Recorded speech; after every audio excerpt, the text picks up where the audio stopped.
Hi hello രേഷ്മയാണേ. എന്തുണ്ട് വിശേഷം? എല്ലാവരും സുഖമായിട്ടിരിക്കുന്നെന്ന് വിശ്വസിക്കുന്നു.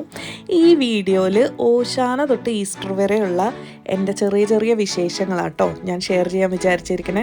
അപ്പം ഞാൻ ബസ്സിൽ പള്ളിയിൽ പോയിക്കൊണ്ടിരിക്കുന്ന സമയത്താണ് ഈ കാര്യം ശ്രദ്ധിച്ചത്. നോക്കിയപ്പോൾ കുറേ ഗ്രേവ് യാർഡ്സ്. ഗൂഗിളിൽ നോക്കിയപ്പോഴാണ് മനസ്സിലായത് നമ്മുടെ ജൂതന്മാർ മെമ്മോറിയലാണ്. I mean juice murdered in യൂറോപ്പിൻ്റെ മെമ്മോറിയലാണ് ബെർലിനിൽ കേട്ടോ. ഞാൻ പോണത് സെൻറ്റ് ക്ലെമൻസ് ചർച്ചിലാണ്. അത് പോട്സ്ഡാമർ പ്ലാറ്റ്സിൻ്റെ അടുത്തായിട്ട് വരും. ഞാൻ ഇറങ്ങിയ സ്റ്റോപ്പിൻ്റെ പേരാണ് എൻഹാൽട്ടർ ബാനോഫ്. അവിടെ നിന്ന് ഒരു 500 മീറ്റർ കഷ്ടിച്ച് നടന്നാൽ നമുക്ക് പള്ളിയിലെത്താം. പള്ളിയിൽ ഞാൻ കുറച്ച് നേരത്തെ എത്തി. കാര്യം മലയാളം കുർബാന നമുക്ക് വല്ലപ്പോഴും പള്ളിയിൽ ഉണ്ടാവാറുള്ളൂ. അപ്പോൾ അത്യാവശ്യം നല്ല ക്രൗഡ് ഉണ്ടാവും. വേഗം പോയാൽ നമുക്ക് ഇരിക്കാൻ നിന്ന് കുർബാന കാണേണ്ട ഒരു ബുദ്ധിമുട്ടാണ്. നമുക്കിവിടെ സെൻറ്റ് ക്ലെമൻസ് ചർച്ചിൽ ജർമ്മനിലും ഇംഗ്ലീഷിലും എല്ലാം സൺഡേസ് കുർബാനയുണ്ട്. പിന്നെ once in a month last Sunday അല്ലെങ്കിൽ 4th സൺഡേ ഓഫ് ദ മന്തിൽ നമുക്ക് മലയാളത്തിൽ കുർബാന ഉണ്ടാവും. പിന്നെ എല്ലാം വിശേഷ ദിവസങ്ങളിലും ഈസ്റ്റർ, ക്രിസ്മസ്, ഗുഡ് ഫ്രൈഡേ, നമ്മുടെ പെസഹ, അത് കഴിഞ്ഞ് ഓശാന. ഇവിടെ ഓശാനയ്ക്ക് കുരുത്തോലയായിട്ട് കിട്ടുന്ന ഇതാട്ടോ, നമ്മുടെ നാട്ടിലെ പോലെ ട്രഡീഷണൽ അല്ല. എന്നിട്ട് ഞാൻ ട്രെയിൻ കയറി തിരിച്ചു പോകാൻ വന്നപ്പോൾ നമ്മുടെ ഫുൾ പള്ളിയിലത്തെ പിള്ളേരൊക്കെ ഉണ്ടായിരുന്നു. അങ്ങനെ നെക്സ്റ്റ് നമുക്കെന്താ പെസഹ വിശേഷങ്ങളിലോട്ട് പോവാം. ചെറിയ ചെറിയ ക്ലിപ്സാണ്. പെസഹയ്ക്ക് ഞങ്ങൾ പള്ളിയിൽ പോകാനായിട്ട് ട്രെയിനിൽ പോയിക്കൊണ്ടിരിക്കുക. ഇത് നമ്മുടെ സെൻറ്റ് ക്ലെമൻസ് പള്ളിയല്ല, വേറെ പള്ളിയാണ്. കാര്യം നമുക്ക് ഇത്രയധികം ക്രൗഡിനെ അക്കോമഡേറ്റ് ചെയ്യണം. വലിയ പള്ളിയായിട്ടും എല്ലാവർക്കും ഇരിക്കാൻ സ്ഥലം ഉണ്ടായിരുന്നില്ല. ഉള്ള സ്ഥലത്ത് എല്ലാവരും അഡ്ജസ്റ്റ് ചെയ്ത്. കുർബാന കഴിഞ്ഞിട്ട് നമുക്ക് പെസഹ അപ്പവും പാലും ഉണ്ടായിരുന്നു കേട്ടോ. നമുക്ക് UK പോലെ ഇവിടെ ഫാമിലീസ് ആയി തുടങ്ങിയിട്ടില്ല. വളരെ കുറച്ച് ഫാമിലീസ് ഉള്ളൂ.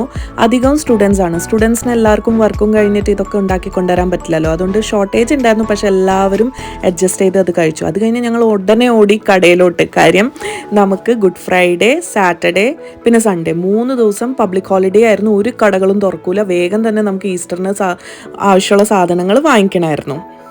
അങ്ങനെ ഗുഡ് ഫ്രൈഡേ ആയി. ജർമ്മനി ഒരു ക്രിസ്ത്യൻ കൺട്രി ആയതുകൊണ്ട് ഗുഡ് ഫ്രൈഡേ ഹോളിഡേ ആയിരുന്നു കേട്ടോ. നമുക്ക് ട്രാൻസ്പോർട്ടേഷനൊക്കെ വളരെ കുറവാണ്. ചില ബസ്സുകളൊക്കെ ക്യാൻസലായിപ്പോയി. വേഗം തന്നെ ഞങ്ങൾ കിട്ടിയ ബസ്സിൽ പള്ളിയിലോട്ട് സമയത്തിന് എത്തണം എന്നാഗ്രഹിച്ച് ഓടി. വേഗം കറക്റ്റ് സമയത്തിന് പള്ളിയിലെത്തി. നമ്മൾ പള്ളിയാണെങ്കിൽ നിറച്ച് ക്രൗഡഡ് ആയിരുന്നു. കാര്യം ഇതൊരു സിമെട്രീൻ്റെ പള്ളിയാണ്, ചെറിയ പള്ളിയാണ്. കിട്ടിയ സ്ഥലത്തൊക്കെ എല്ലാവരും അഡ്ജസ്റ്റ് ചെയ്ത് കുറച്ച് പേര് നിന്നും കുറച്ച് പേര് ഇരുന്നും എല്ലാവരും ഗുഡ് ഫ്രൈഡേൻ്റെ റിച്വൽസൊക്കെ കഴിഞ്ഞതിന് ശേഷം ഞങ്ങൾ നടക്കുവാണേ കയ്പ് നീര് കുടിക്കാനായിട്ട്. ഇത് കഴിഞ്ഞിട്ട് നമുക്ക് പുറത്ത് കുരിശിൻ്റെ വഴിയുണ്ട്.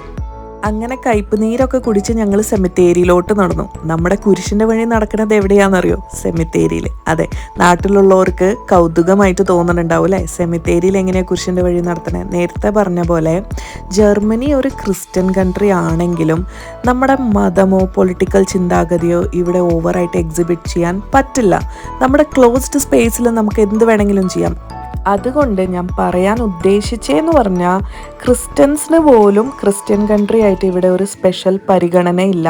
എല്ലാ മതവും ഒരേപോലെയാണ്, എല്ലാവരുടെ വിശ്വാസം ഒരേപോലെയാണ്, എല്ലാവരെയും റെസ്പെക്റ്റ് ചെയ്യുന്നുണ്ട്.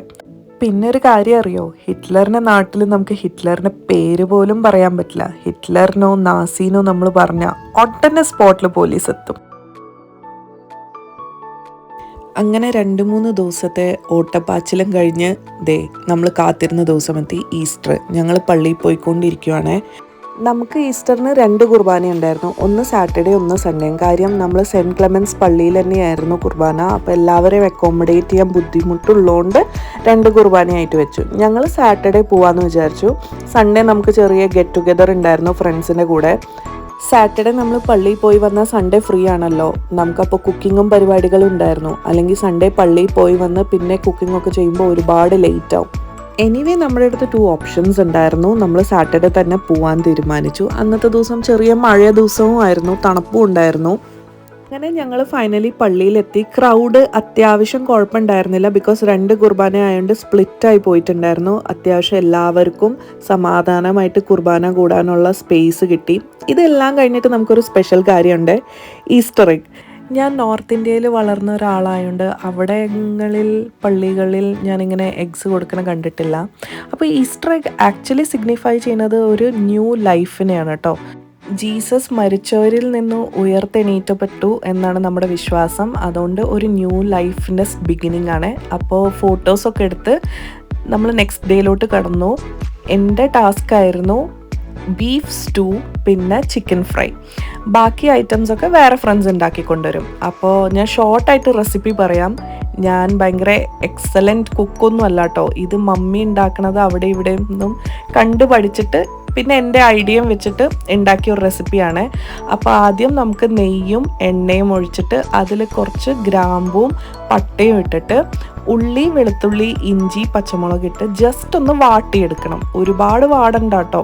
ജസ്റ്റ് വാട്ടിയെടുത്തിട്ട് അതിൽ നമുക്ക് ക്യാരറ്റും പൊട്ടറ്റോ ഇട്ടിട്ട് തേങ്ങേൻ്റെ 3/4 പാലോ 2/2 പാലോ ഇട്ടിട്ട് വേവിക്കണം. അതെല്ലാം വെന്ത് കഴിയുമ്പോൾ ബീഫ് നമ്മൾ ആദ്യമേ വേവിച്ച് വെച്ചിട്ടുണ്ടായിരുന്നു. ഉപ്പും കുരുമുളക് പൊടിയും കുറച്ച് ഉള്ളി വെളുത്തുള്ളി ഇഞ്ചി പച്ചമുളക് ഇട്ടിട്ട്. എന്നിട്ട് ഒന്ന് ക്യാരറ്റും ഉരുളൻകിഴങ്ങും വെന്ത് കഴിയുമ്പോൾ ഈ വേവിച്ച ബീഫ് അതിലിട്ടിട്ട് നമുക്ക് 1/4 പാൽ ഒഴിക്കാം, കട്ടിപ്പാൽ ഒഴിക്കാം. ഇതന്നെയാണ് റെസിപ്പി. ഈസിയാണ് ബട്ട് സൂപ്പർ ടേസ്റ്റിയാണ്. എന്നിട്ട് വേണമെങ്കിൽ നമുക്ക്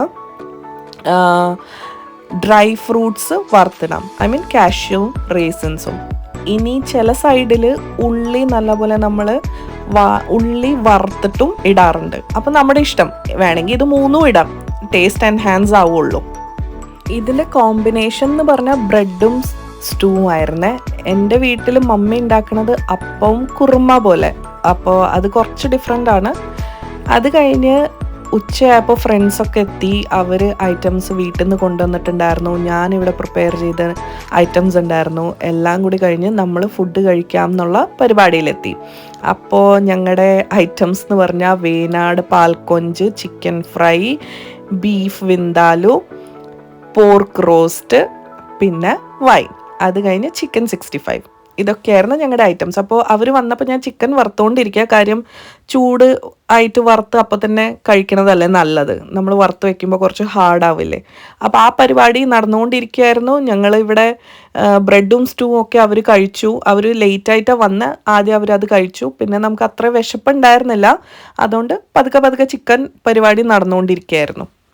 അങ്ങനെ കുറച്ച് നേരം എല്ലാവരും കൂടി ഇരുന്ന് വർത്താനമൊക്കെ പറഞ്ഞ് അങ്ങോട്ടും ഇങ്ങോട്ടും കളിയാക്കി പാട്ടും ഡാൻസും കലാപരിപാടികളും ഒക്കെ കഴിഞ്ഞ് വൈകിട്ട് ഞങ്ങൾ അടുത്തുള്ള പാർക്കിലൊക്കെ പോയി ഐസ്ക്രീമൊക്കെ കഴിച്ച് അന്നത്തെ ദിവസം അവസാനിപ്പിച്ചു. അപ്പോൾ ഇതായിരുന്നേ ഞങ്ങളുടെ ഫുൾ പ്ലേറ്റ്